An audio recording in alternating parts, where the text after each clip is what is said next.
Hello दोस्तों, कैसे हो आप सब लोग। उम्मीद करता हूँ आप सब लोग बहुत अच्छे होंगे, मज़े में होंगे। आप सभी ने कभी ना कभी अपने दादा दादी, नाना नानी या पापा मम्मी से कोई ना कोई हॉरर स्टोरी जरूर सुनी होगी कि कैसे उन्होंने किसी भूत या चुड़ैल को देखा।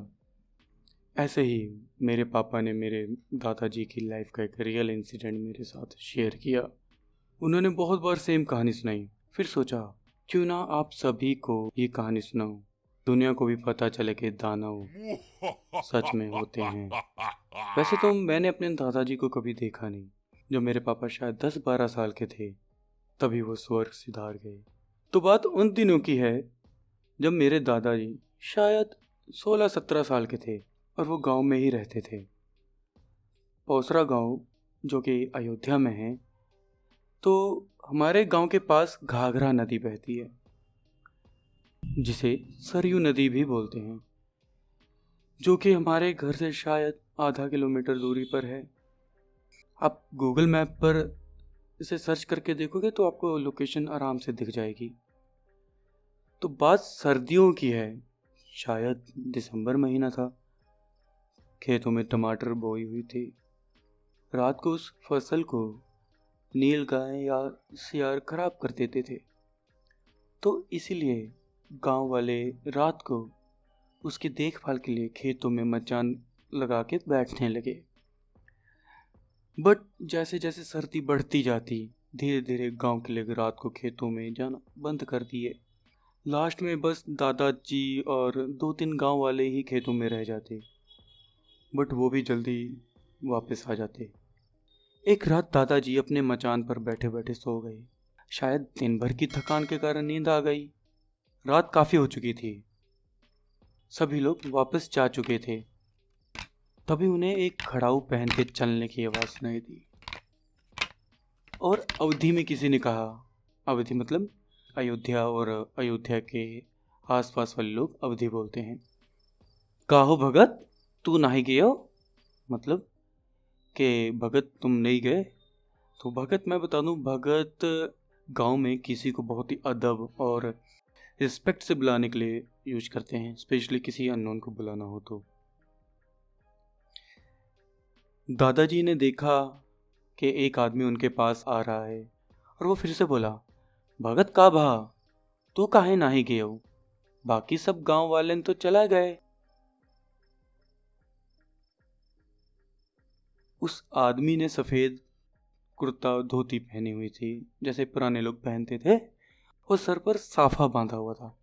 साफा मतलब एक छोटे टाइप की पगड़ी जैसे होती है वो आदमी रात के अंधेरे में भी लालटेन की लाइट में बिल्कुल क्लियर दिख रहा था।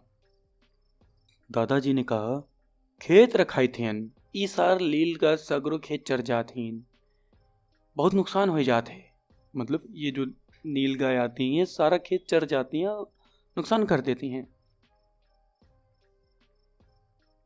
तो उस आदमी ने कहा, सुना हो भगत, तू चिंता ना कराओ और घरे जाओ, हम हिया हैं देखे ताई, और कल से ना आयो, ठीक है। मतलब भगत सुनो, तुम फिक्र मत करो, तुम अपने घर जाओ और हम सब यहाँ पर है देखने के लिए, और कल से आने की जरूरत नहीं है। दादाजी को ये बात जरा सी अजीब नहीं लगी, बिकॉज गांव के लोग ऐसे ही होते हैं, एक दूसरे की हेल्प करने वाले, एक दूसरे का सोचने वाले। सही कहा ना।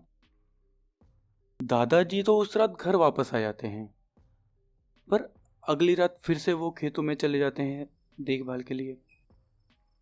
आज फिर उसी टाइम, कल रात जैसी आवाज आई, अरे भगत, तो का मना किए रहन के ना आयो, तू फिर आई गयो। मतलब भगत तुमको तो मना किए थे, तुम फिर से आ गए। दादाजी कहते हैं, चिंता होत है अगर लीलगा आईस तो सगरो टमाटर के नुकसान कर दे।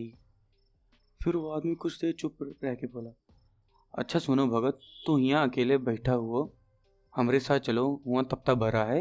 मतलब कि भगत सुनो, तुम यहाँ पर अकेले बैठे हो, ऐसा करो हमारे साथ चलो, वहाँ पे तपता भरा, तपता मतलब बोन फायर। और उसने थोड़ा सा दादाजी को इंसिस्ट किया, तब दादाजी मान गए। उन्हें सर्दी भी तो लग रही थी और अकेले भी तो थे। तो दोनों लोग नदी की ओर चलने लगे। रास्ते में उस आदमी ने बोला, भगत एक बात कही, बहुत ध्यान से सुनो, जहाँ हम चलत हैं ना, वहाँ कुछ ना बोले हो, चुप्पे रहो बिल्कुल, ठीक है। और सबसे बड़ी बात, तो का ड्राइक ना है, बिल्कुल भी नहीं। अगर तू ड्राई के हो तो अपन जहाँ से हाथ धो ले ब्रो। और हाँ, अब यहाँ से वापस ना जा सको जब तक हम ना कहा। मतलब भगत, मेरी बात ध्यान से सुनो। जहाँ हम चल रहे हैं वहाँ कुछ भी ना बोलना, बिल्कुल चुप रहना। और तुम्हें डरना तो बिल्कुल है ही नहीं। अगर तुम डरे तो अपनी जान से हाथ धो बैठोगे। अब तुम यहाँ से वापस नहीं जा सकते जब तक मैं नहीं कहता। दादाजी भी सोचने लग गए कि ऐसा क्या। दोनों लोग चलने लगे और नदी के तीरे पहुँच गए। तीरे मतलब किनारा। दादाजी ने देखा कि कुछ दूरी पर 5-6 लोग आग के किनारे बैठे हुए हैं और कुछ बात कर रहे हैं। दादाजी और उस आदमी बस कुछ ही दूरी पर थे। तभी उस आदमी ने फिर से कहा, सुनो भगत, डरायो ना। और दादाजी को उसने एक कंबल से उठा दिया जो दादाजी के पास ही था, और वो दोनों वहाँ पहुँच गए। उसने दादाजी को बैठने को कहा। पहले तो दादाजी बैठे, फिर धीरे धीरे से सर उठा के देखने लगे। आसपास का नज़ारा देख के वो हैरान हो गए। उनके पास जो लोग बैठे थे उनमें से कोई भी इंसान नहीं था। सबके सब दानव या फिर ब्रह्म राक्षस थे। सभी लोग हद से ज्यादा सांवले और काले थे। लाल लाल आंखें, बड़े बड़े बाल, हद से ज्यादा नुकीले नाखून। किसी की आंखें जरूरत से ज्यादा ही बड़ी और सफेद। एक की गर्दन लटकी हुई थी और उस पर गहरा जख्म था, बिल्कुल वैसा जख्म जैसा किसी कुल्हाड़ी के किसी लकड़ी के ऊपर जोर से मारने से बनता है। एक के होंठ ही नहीं थे, ऐसा लग रहा था कि उसका चेहरा आधा जला हो और होंठ काट दिए गए हों। दांत जरूरत से ज़्यादा ही नुकीले और बिल्कुल गंदे थे। उनमें से बदबू भी आ रही थी। ये मंजर देख के दादाजी को डर लगने ही वाला था। तभी उनको उस आदमी की बात याद आ गई कि अगर डरे तो बचोगे नहीं। दादाजी फिर उस आदमी को देखने लगे। ऐसा लगा कि वो इस ग्रुप का लीडर था। वो इंसान नहीं था, वो भी एक ब्रह्म राक्षस या दानव था। एक बार तो सोचे कि शायद आज ये दानव यहीं पर उनका तंदूरी आदमी बनाएंगे, जैसे इंसान तंदूरी चिकन बनाता है। कुछ देर में उनकी मीटिंग स्टार्ट हुई, बट उनकी बात समझ में नहीं आ रही थी। ये अवधि तो नहीं बोल रहे थे, एक अलग ही भाषा थी ये, जो शायद ही इस दुनिया में कोई इंसान बोलता हो। कुछ ऐसा, मुथागी नोथागामे ओथागी स्योथागौर नोथागामे होथागेरे। ये वैसा बिल्कुल नहीं है, बट कुछ सिमिलर ऐसे था, क्योंकि एग्जैक्ट वर्ड टू वर्ड तो पापा को भी नहीं याद है मेरे। दादाजी चुपचाप सिर नीचे करके बैठे रहे और कुछ भी ना बोले। तो एक दानव ने उनकी तरफ इशारा किया। तो उस आदमी ने, जो आदमी बोलो या दानव बोले, जो उनका लीडर था, उसने इशारे में कुछ कहा। दादाजी ने सोचा कि अब खेल खत्म। फिर भी वो शांत बैठे रहे, अपना डर अंदर दबाए हुए। कुछ एक घंटे बाद मीटिंग खत्म हुई। ऐसा लगा कि सभी दानव हंस रहे हैं और अपनी भाषा में कुछ बोल रहे हैं। योथागेस ओथागी मिठाई कोथागन सपोतागी राम जी हथागाउ गोसाईगंज कोथागुद होथागो तोथागेल। इतनी देर तक बैठे रहने पर दादाजी को बस 4 शब्द ही समझ आए, मिठाई, राम जी और गोसाईगंज। दादाजी ने गैस लगाया और सोचा कि ये गोसाईगंज वाले राम जी हलवाई के बारे में बात कर रहे हैं, बट क्या। फिर देखा उनमें से 2 दानव उठे और रोड के साइड जाने लग गए और 10 मिनट बाद अपने हाथ में एक बड़ा झोला लेकर आए। दादाजी उसी टाइम समझ गए कि ये लोग राम जी हलवाई से मिठाई लेके आए हैं। अब उन्हें इस बात की हैरानी नहीं हुई कि पोसरा से गोसाईगंज, जो कि 45 मिनट लगते हैं जाने में, ये लोग 10 मिनट में ही आ गए। फिर वो दोनों दानव सबके आगे दोने में मिठाई रखने लगे। दोने मतलब पत्ते की कौली, पत्ते का बाउल, कौली, जो भी आप उसको समझो।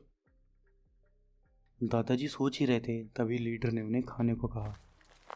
जैसे ही सबकी मिठाई खत्म हुई, सभी दानव चुपचाप उठे और अलग अलग दिशा में चले गए। वो लीडर भी अब इंसानी रूप में आ गया। उसने दादाजी को उठाया और चलने को बोला। उसने दादाजी को उसी मचाल पर छोड़ा और बोला, भगत, कल से ना आयो, हम सब यहाँ हैं, तोरे खेत के कुछ ना होई।